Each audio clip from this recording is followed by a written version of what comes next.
Thank you, Mr. Speaker.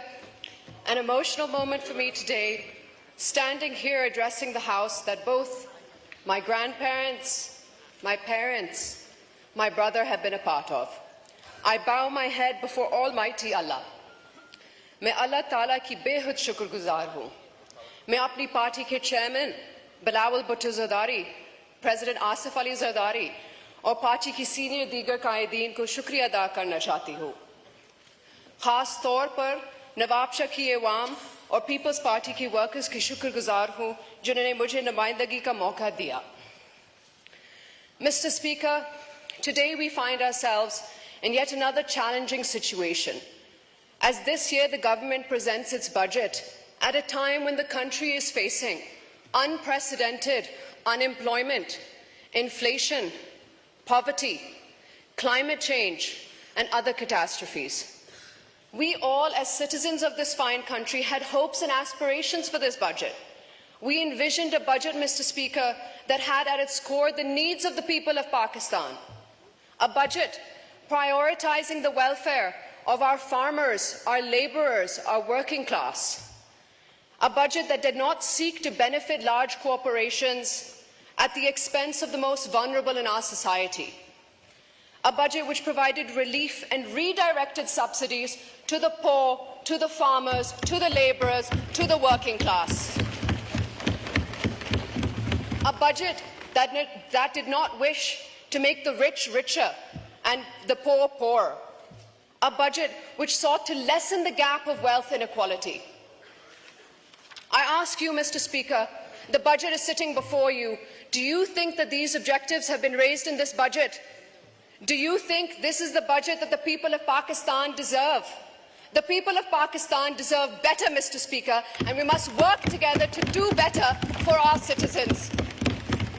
In his recent address to Parliament, the Honourable President of Pakistan spoke on unity, and absolutely that is the need of the hour.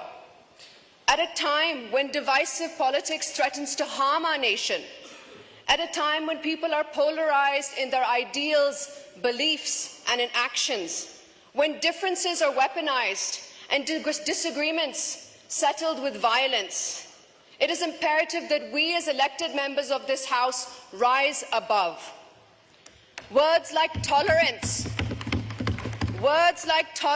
acceptance must not be limited to speeches alone. We must practice what we attempt to preach, Mr. Speaker, and together we must reject these divisive politics. We must instead come together for the people and base our policies on their needs. Together we have to find a way to give relief to the people who are suffering 15 hours a day without electricity in this sweltering heat. गर्मी की शिद्दत में 15 से 20 घंटे के load shedding अजाब है, Mr. Speaker. We must find ways to help the farmer who nurtures his crop only to lose it in the floods, who can't find a buyer even when he does have a harvest. हमें किसान को मजबूत करना होगा, Mr. Speaker.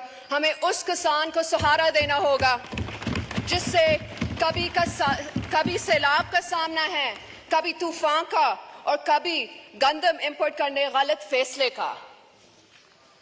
We must find ways to help the blue-collar workers who have no job security. We must find ways to develop our human capital. We must find ways to provide relief directly to the poorest of the poor of this country.